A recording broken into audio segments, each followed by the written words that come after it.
Menikahi Janda Ting Ting. Bab 121. Pagi-pagi sekali, selesai salat subuh Rania sudah bangun dan langsung pergi ke kamar mertuanya. Mengganti tabung cairan infus dan memastikan kondisi beliau stabil. Tepat ketika Rania keluar dari kamar itu, Livia baru saja pulang.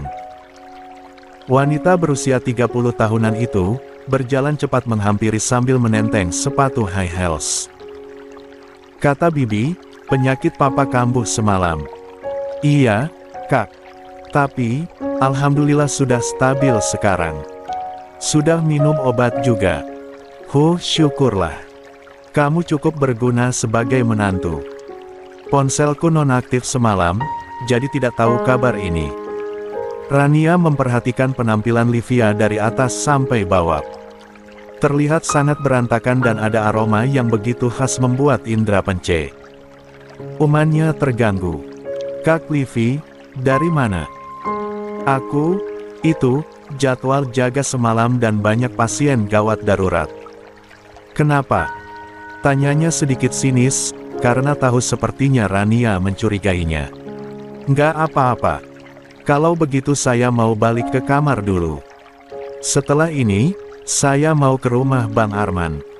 Eis. Livia menahan lengan adik iparnya. Kamu mau ngapain ke sana? Sudah janji sama Kak Chelsea, mau ziarah. 25. Chelsea. Livia bersedekap, menatap sang adik ipar lebih dekat. Ran, aku cuma mau ingetin. Jangan terlalu dekat sama Chelsea.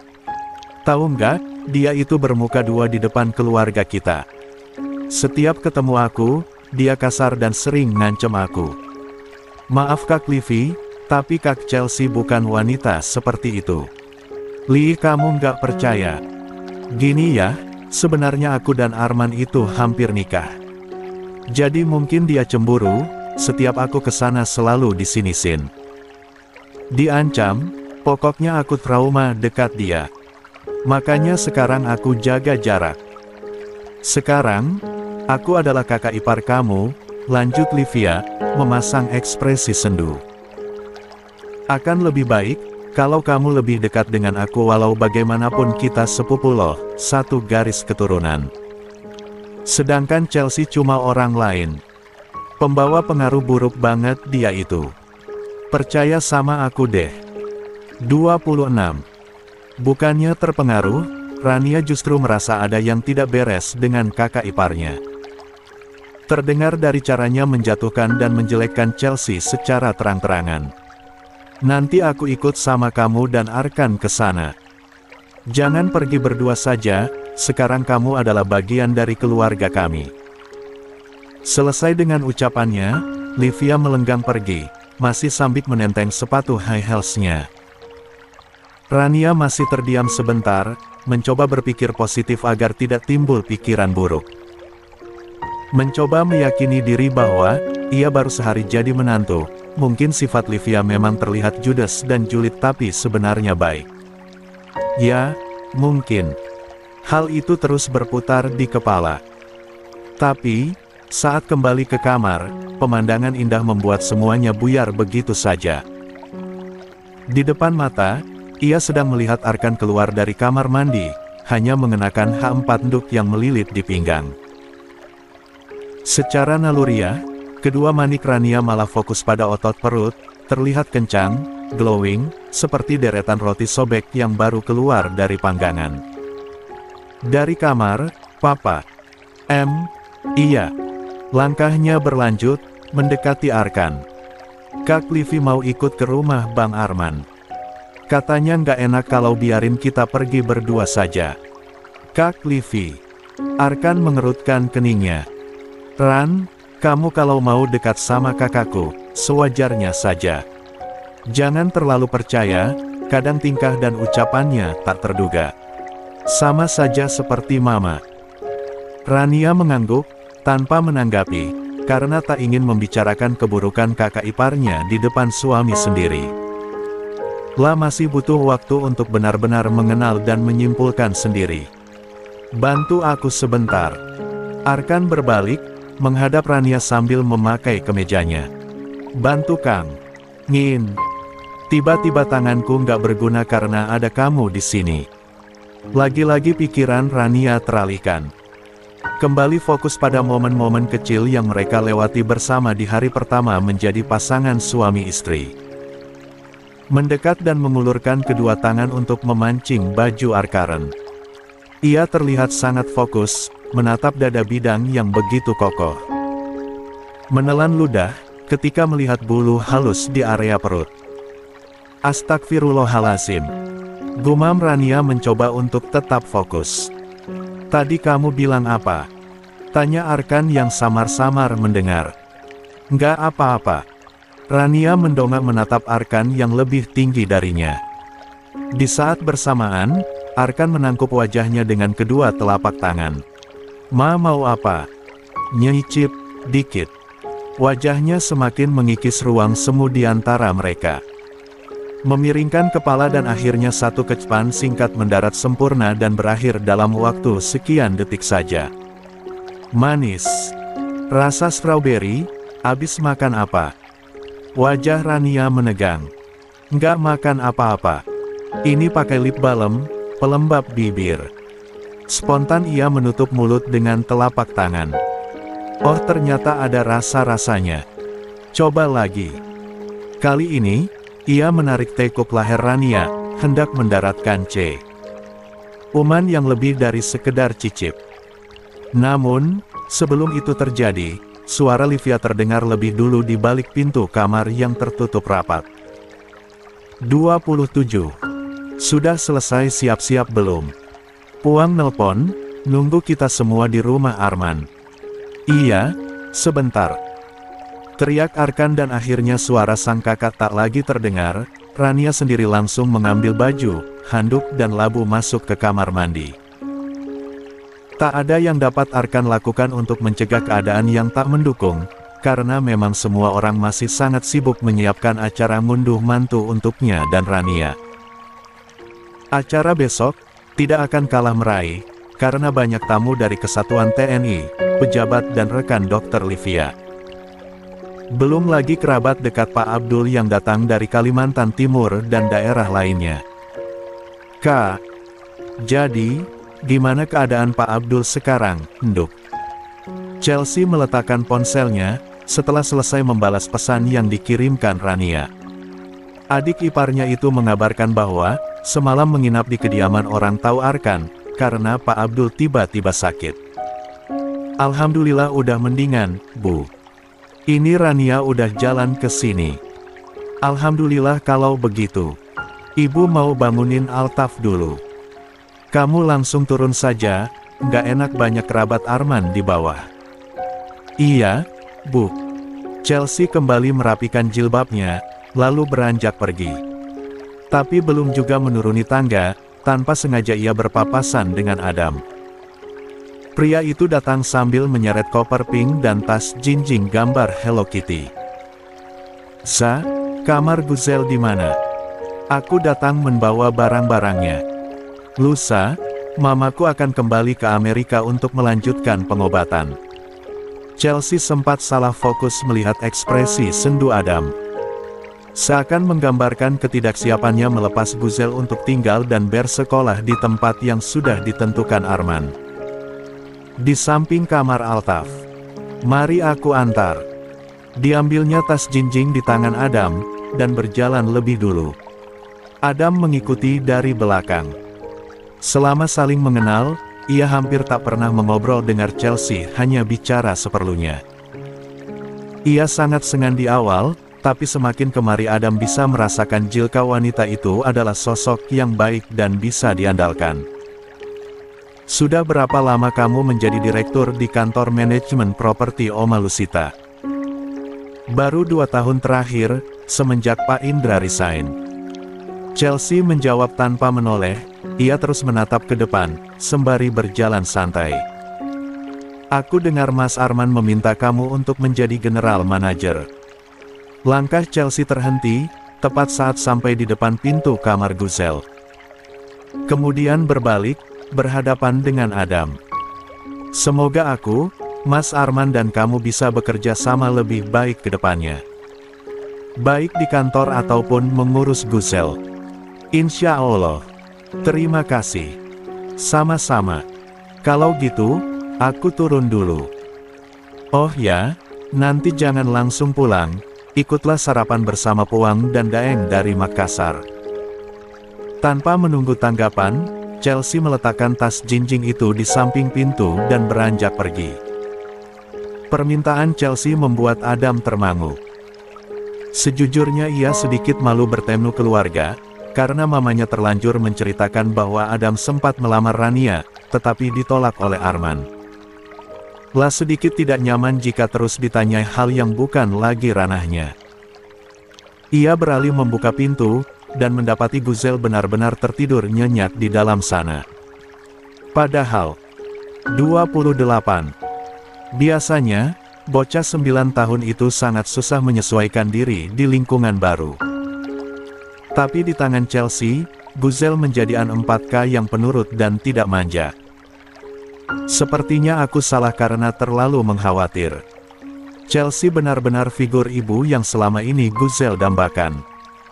Pandangannya menggedar, melihat sekeliling kamar yang sudah dicat warna pink, dan dilengkapi furnitur ala-ala K-pop. Tepat saat Chelsea turun ke lantai dasar, Rania muncul dari pintu utama dan langsung terhambur memeluknya. Seolah sudah lama tidak bertemu, padahal baru beberapa saat lalu mereka bicara lewat panggilan video call. Rindunya sama bunda. Is. Nggak boleh manja. Udah jadi istri loh. Kamu sama Arkan. Iya, sama Kak Livi juga. Arkan dan Livia menyusul masuk. Ketika Chelsea mengalihkan pandangan seperti biasa, Livia selalu memandangi dengan ekspresi yang begitu sinis. Puang dan yang lain mana? Tanya Livia sesaat setelah sampai di hadapan Chelsea. Tanpa berbasa-basi atau sekedar mengucapkan salam. Di ruang keluarga, lagi ngobrol sama Mas Arman. Oh oke. Sebelum melanjutkan langkah, Livia masih sempat memperhatikan penampilan sederhana Chelsea dengan gamis dan jilbab segi 4. Jelas, ia terlihat mencibir tapi kemudian berlalu pergi, diikuti Arkan. Rania melihat semuanya. Cara Livia menatap Chelsea, dan itu membuatnya sedikit kesal. Hingga sesuatu yang ditahan sejak pagi, tak bisa lagi diredam. Kak Chelsea. Kenapa? Menoleh menatap Rania. Selama aku di Amerika, apakah Livia sering nyari gara-gara? Maksudku, apa dia baik sama kakak atau tidak? Lengkungan senyum Chelsea terlihat begitu tenang, ketika melihat kekhawatiran Rania terhadapnya. Baik atau buruk? Kamu nggak perlu tahu, itu urusanku. Jangan sampai pikiran burukmu membuat hubungan kalian tidak baik. Dia kakak Arkan, kamu harus hormat dan menjaga sikap. Paham? Rania mengangguk, tapi hatinya tak lega.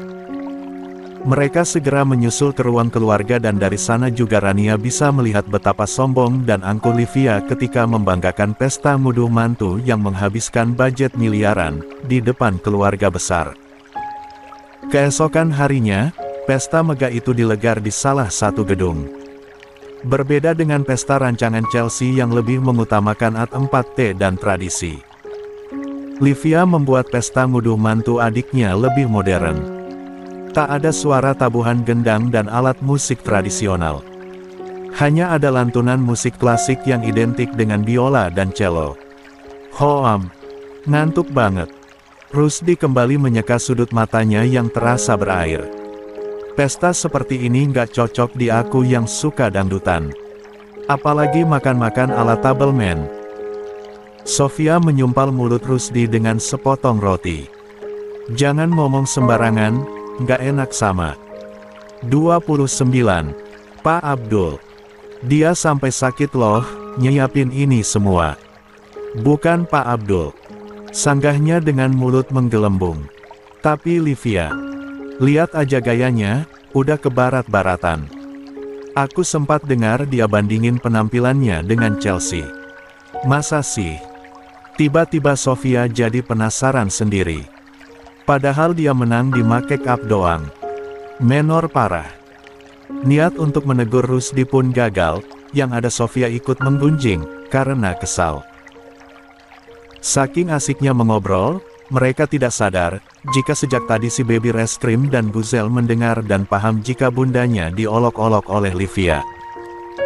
Lama-lama nyebelin juga, sudut bibirnya berkedut, membentuk seringai tipis. Menoleh kepada Guzel yang sibuk bermain game di ponselnya. "Kak, kila-kila, orang jahat bagusnya diapain?" "Dijahatin balik sih," jawabnya, masih terus sibuk dengan game. Kata Dedi, "Nggak boleh kasih hati sama yang jahat, nanti kita disepelekan." "Oh." Altaf kembali melirik, memandangi Livia yang sedang mengobrol bersama ayahnya dan beberapa tamu penting. Apa ini yang dimaksud peneliti sebagai hama di musim penghujan?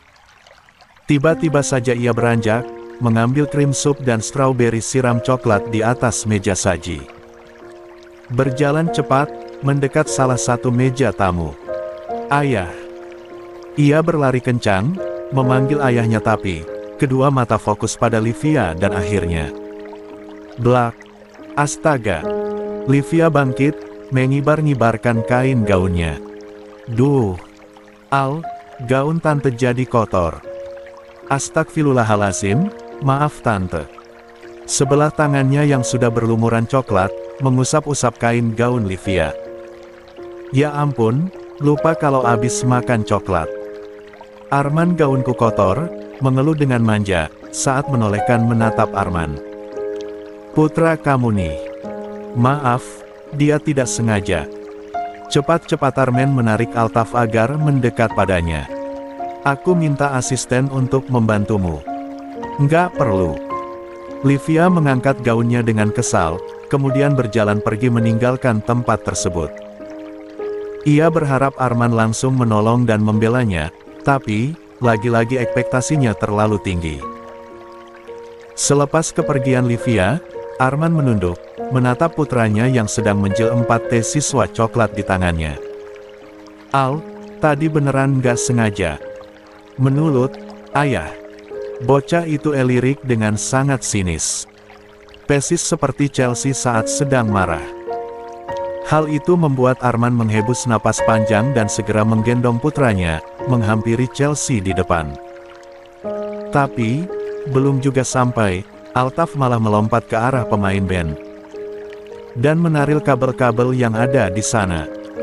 "Ya Allah, kenapa Dan? Kejar, Rus. Abis itu bawa ke depan, mau aku bawa pulang saja. Kami nggak bisa lama-lama di sini." "Siap." Tak lama, Chelsea datang dan langsung membulatkan mata. "Astagfirullah, Al," teriaknya, lalu mengejar.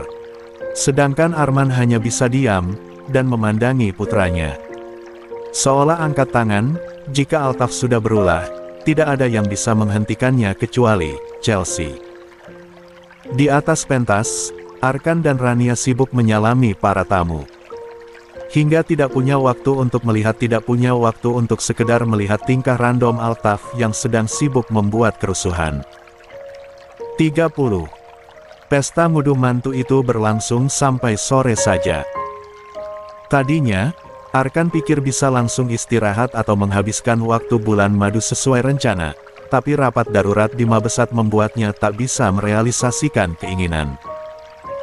"Arkan, sepertinya rapat koordinasi ini akan lama, nggak apa-apa tah?" tanya seorang rekan. Tak ada jawaban, Arkan hanya tersenyum tipis dan berkali-kali mengecek arloji di pergelangan tangan. Mencoba untuk fokus pun, sepertinya percuma, pikirannya hanya dipenuhi dengan momen romantis yang harusnya dijalankan. "Kapten Arkan." Dengan sigap ia berdiri tegap. "Siap, Pak.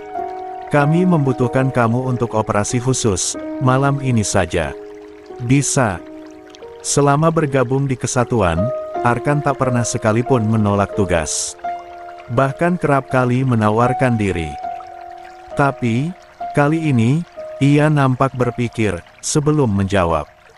Rania sendiri memutuskan untuk ikut pulang ke rumah kakaknya.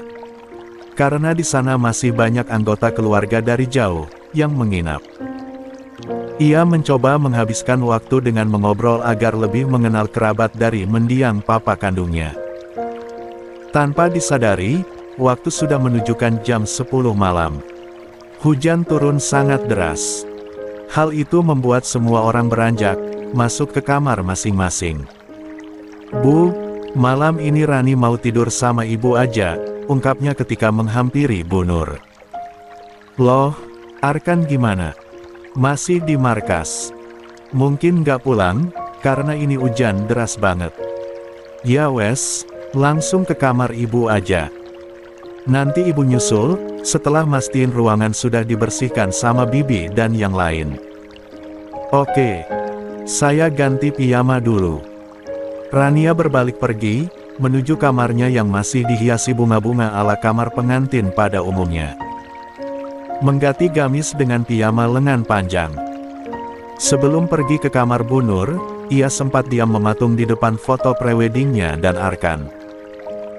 Ia terlihat sangat cantik dengan jas putih dokter, sedang Arkan begitu gagah dengan seragam kesatuan dan topi baret merahnya. "Kami nikah pas lagi sibuk-sibuknya, mana aku harus balik ke pulau minggu depan." "Kapan? Kami punya waktu berdua," gumamnya sendiri.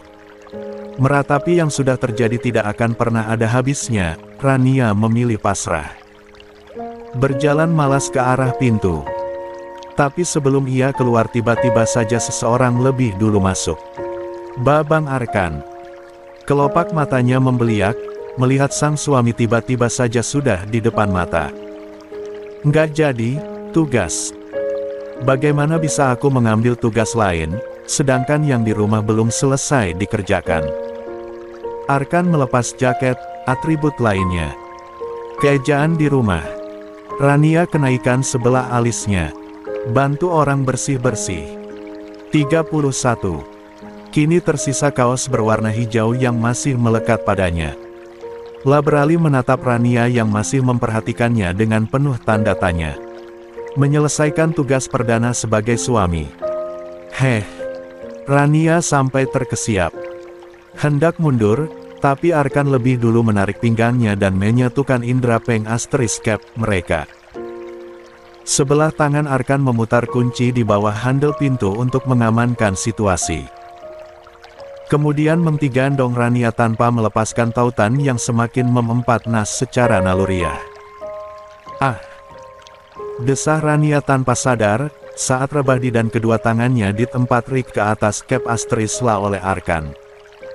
"Tunggu sebentar, ini aneh. Apa AC-nya nyala?